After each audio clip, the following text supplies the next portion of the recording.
This is one of the nicest budget boards I've modded yet, and that specific phrasing is important in talking about today's board, the Yunzii YZ87, a TKL that comes in at around $80 fully built with pre-lubed stabs and switches that has a lot of untapped modding potential. Let's dive in and take a closer look at what we've got going on here. But first, a huge shout out and thank you to Yunzii for sending over their YZ87 for us to take a look at today.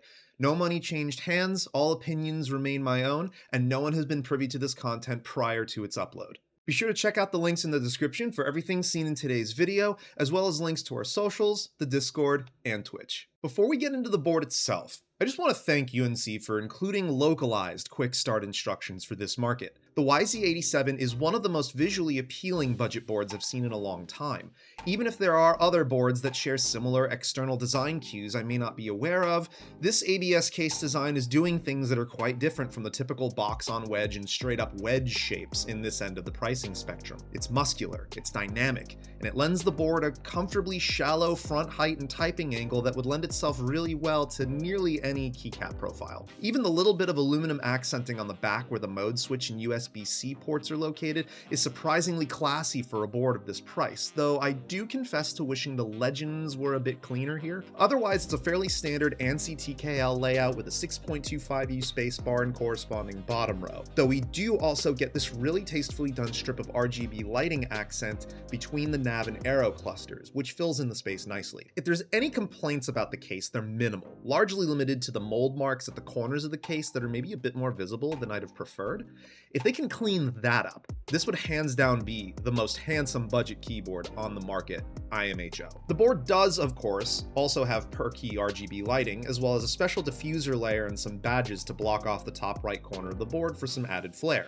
We'll set that up in a little bit. Included keycaps are cherry profile double shot PBT, in this case in a beige and gray colorway that's somehow antithetical to the case design, yet works really well all the same. Closer examination reveals they need some work done on the molds, specifically with some small legend consistency issues, as well as the dreaded Shift-T kerning issue some of the earlier gen DCX keycaps had with some sets. If you aren't looking too closely, you probably won't notice these slight issues, but this is the Manic Geek, and I earned my name honestly, so now I can't unnotice it, and neither can you. The stock stabs, per protocol, come factory lube, but ours needed a bit of tuning after the fact, so we injected a touch of 205 grade 0 to shore things up a bit. This board is not compatible with PCB mount stabs, but as is the case much of the time, these tuned up nicely enough that I don't see much need to replace them unless yours just really aren't behaving at all and you've exhausted all other tuning and diag options. The included switches are Yunzii Milk switches, a very generic RGB red sort of switch with what appears to be a white 3-pin nylon bottom, clear wing latch polycarb top, palm stem, and an elongated spring with light factory lube. Not sure of the manufacturer or actual specs, so feel free to comment if you happen to know.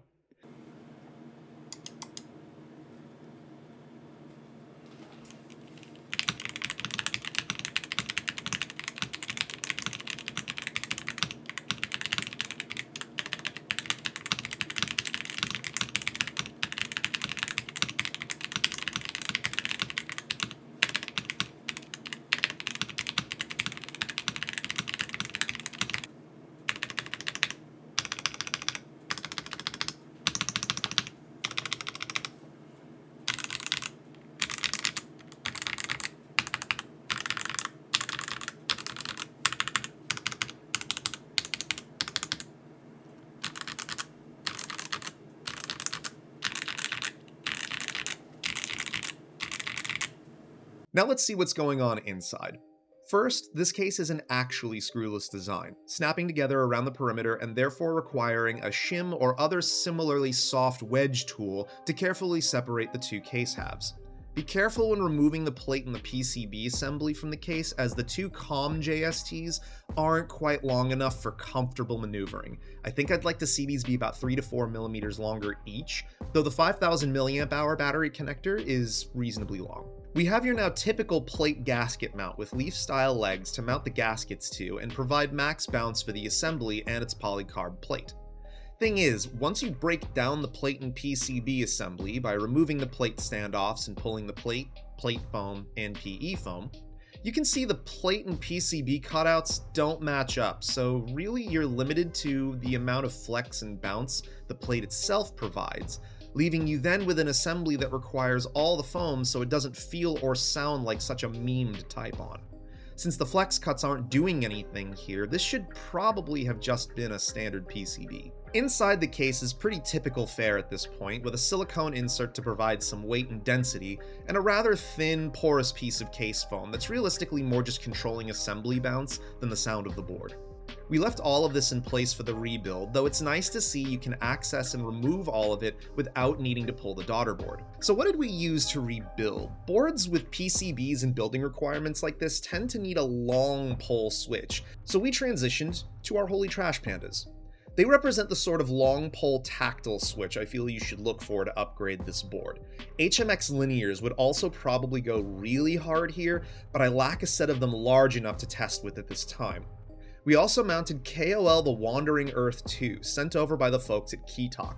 Stay tuned for a more in-depth look at this keycap set in the near future, because as of mounting on this board, this became one of my favorite keycap sets in my collection. And I gotta say, the way this ended up looking on the YZ87 is so much nicer than I thought it would be, especially when we jazz things up with the accent blockers they give you for the top right. It's literally just a frosted brick of acrylic with a choice of 2 accent layers to sit over that. A PCB trace design and a great wave design. The PCB trace looked far too good with these caps and their associated theme, so that's what we ended up with. With the lights on or off, it actually looks really good from where you're sitting as a user. But once you stand up, there's obvious hotspots from the LEDs. Thing is, if this were any more frosted, the lighting might not be as bright, so for the purposes of practicality, it's fine.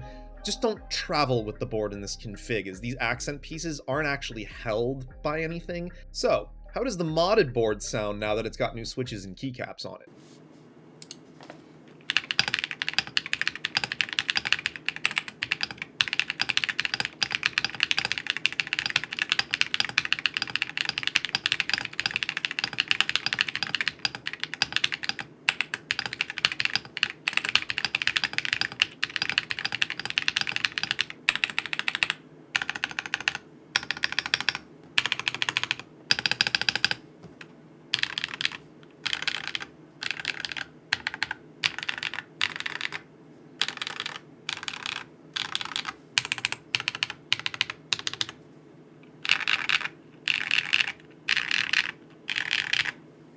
Yunzii would knock it out of the park with this board if they started offering a long pole switch as the standard option, especially if they can score HMX switches as the stock switch. Genuinely, the way this turned out for its price, this is setting some new bars for what I expect out of budget keyboards. Generally speaking, I'm happy with software implementation, though it doesn't allow you to remap function layers that are baked into the PCB.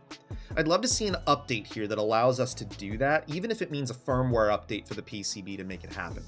It's a bit distracting not being able to map function layers the exact way I'd prefer to do so, but if there are any free spots within a layer, you can absolutely use those without interfering with anything else. The Yunzii YZ87 has left me pleasantly surprised in many areas, especially its very reasonable in-stock price of $80, but most of all in the quality of the modded board. The localized quick start guide was something I never expected to see, but I'm always thankful it's there, and initial build quality on the board is well above average, even if there's a few rough spots around the case perimeter and in the keycap legends.